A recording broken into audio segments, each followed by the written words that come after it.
Epílogo. El palacio de Jinshi estaba como siempre. Mao Mao entró en la habitación. El cuarto, cálidamente acogedor, estaba impregnado del delicioso aroma de la cena. Sin embargo, ella no sentía apetito. Vaya, ¿qué te ocurre?, le preguntó Suiren mostrando su preocupación. Hoy no tengo mucho apetito.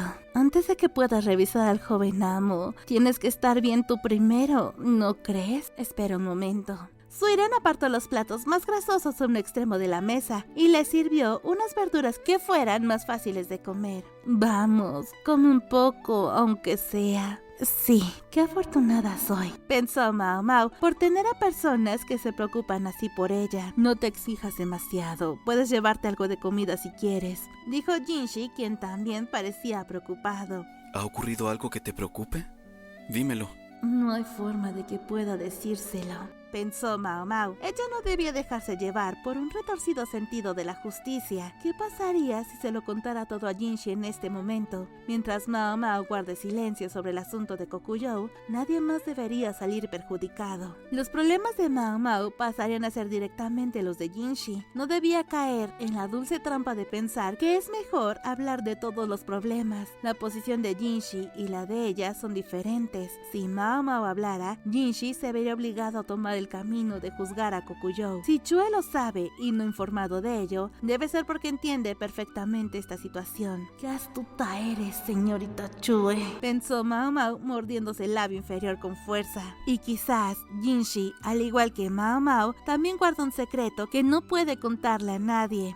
Él, que carga con un título mucho más pesado que el de ella. Jinshi la miraba con una preocupación innecesaria. ¿Estás segura de que estás bien? ¿Acaso esta visita no te resulta pesada? Maestro Jinshi, ¿me permite?, dijo Mao Mao, y una leve sonrisa se dibujó en sus labios. Se levantó de la silla y se acercó a él.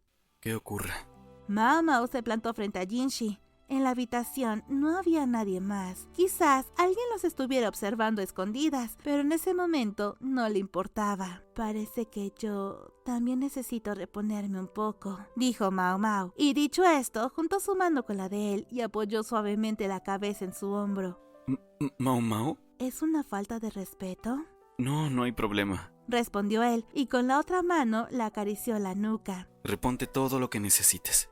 Aceptaré su amabilidad, entonces. Mao Mao permaneció así durante un rato. No supo cuánto tiempo pasó, pero cuando finalmente levantó la cara, sintió que el apetito le había vuelto un poco. Jinshi debía de haber tomado decisiones como la de Mao Mao en innumerables ocasiones, resolviendo los problemas que ella siempre había evitado. De verdad, ¿qué te ocurre?, preguntó él de nuevo. Jinshi le acariciaba la espalda. En su gesto no había rastro de deseo, solo la ternura de quien se preocupa por un enfermo. Ojalá se enfadara y me mordiera o algo, pensó Mao Mao. Quizás, si él reaccionara con una furia irracional, el asunto de Kokuyou se desvanecería de su mente. ¿Maestro Jinshi?